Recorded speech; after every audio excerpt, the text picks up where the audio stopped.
अऊज़ुबिल्लाहि मिनश्शैतानिर्रजीम बिस्मिल्लाहिर्रहमानिर्रहीम अस्सलामु अलैकुम वरहमतुल्लाहि वबरकातुहू। एक मोमिनाना फ़िक्र की तरफ दावत की बात हो रही है कि अल्लाह पाक करम फरमाए तो मेरे अपने ज़मीर को भी इसका खिंचाव हो और मैं आज के ज़माने में अपने बहनों और भाइयों के सामने कोई खूबसूरत सी मिसाल अर्ज़ कर सकूँ।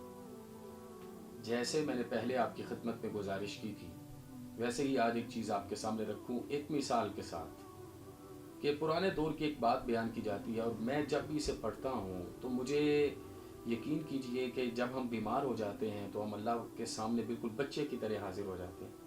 तो वो कैफियत बड़ा एक अजीब सा एहसास देती हैं कि जब हम हर कैफियत में अपने रब के सामने ढेर हो जाते हैं, लेट जाते हैं और उसकी रहमतों से ख़ुद को आरास्ता करना चाहते हैं। तो यही दावा है जो या अय्युहल इंसान मा गर्रका बिरब्बिकल करीम में अल्लाह पाक बड़ी मोहब्बत के साथ, जैसे माँ गोद में किसी को लटा के बड़ी शफ़क़त से, बड़े प्यार से, बड़ी चाहत से, मोहब्बत और प्यार से हाथ फेरती है ना, वैसे ही इस आया करीमा में अल्लाह पाक अपने बंदे को भी दावत देता है। तो पुरानी बात बयान की जाती है कि किसी बाज़ार में एक शख्स दलीम, जिसे हम उर्फ़ आम में हलीम भी कहते हैं, जो नहीं कहना चाहिए, दलीम बेचता था।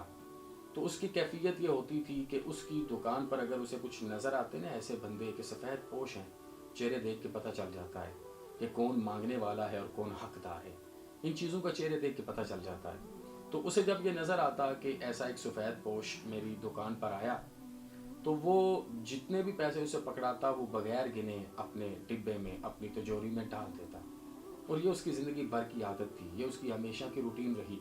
रात को जब हिसाब करते तो उसका बेटा बड़ा उसके साथ बहस करता कि बाबा ये तो तरीका कारोबार का नहीं है, ये तरीका हमारे कारोबार को बर्बाद कर देगा, आप ये क्या मामला करते हो, कम से कम आपको अपने पैसे तो गिनने चाहिए। तो ये कहता था कि मैं जिसके साथ कारोबार कर रहा हूँ ना, मुझे पता है कि वो मेरे कारोबार को कभी भी रायगान नहीं जाने देगा और नुकसान नहीं होने देगा। असल मामला ये है कि हम अगर अल्लाह के साथ कारोबार का इरादा करें तो वो बरकत हमें मिले जो हज़रत अब्दुर्रहमान बिन औफ को 27 साल के अंदर मिली थी। और आपने 3 अरब 10 करोड़ 20 लाख दिनार का तरका छोड़ दिया था, और वो भी दीन इस्लाम के लिए, वो भी अपनी विरासत में दीन इस्लाम को आपने पेश कर दिया। तो वो ये पूरी ज़िंदगी इस वजीफ़े को करता रहा, जितनी उसकी इस्तेताअत थी, जितनी उसकी ताकत थी, जितनी उसकी हैसियत थी। एक छोटी सी दुकान ही तो करता था। तो ये वो मामला करता रहा हत्ता कि उसका वक्त आखिर आ गया।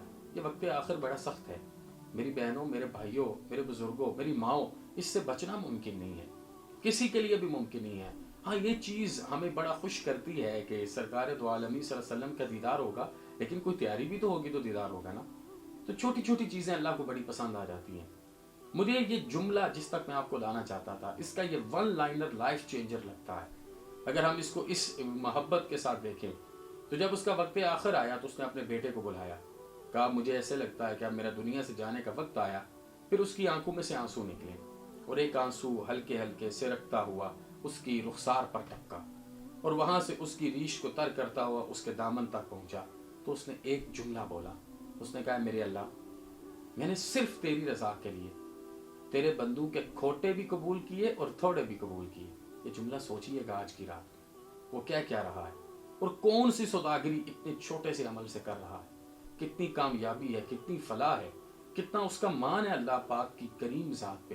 क्योंकि करीम तो होता ही वो है जिसके दर पे जो आता है, जैसा आता है, जहाँ से आता है, वो पहले से बढ़ के अता फरमाता है। तो उसने कहा मेरे अल्लाह, मैंने तेरे लोगों के खोटे और थोड़े सिर्फ तेरी रजा के लिए कबूल किए।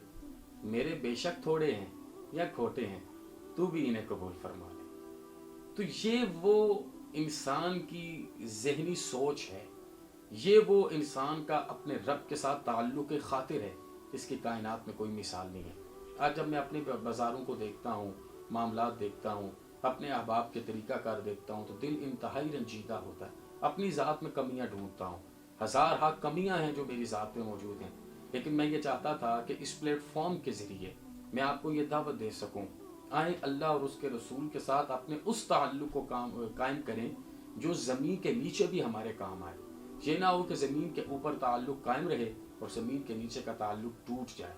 वो ताल्लुक़ जो ज़मीन के नीचे भी कायम रहेगा वही मेरी और आपकी हकीकी कामयाबी होगी। अल्लाह पाक हमें कहने सुनने पर अमल करने की हकीकी तौफीक अता फरमाए।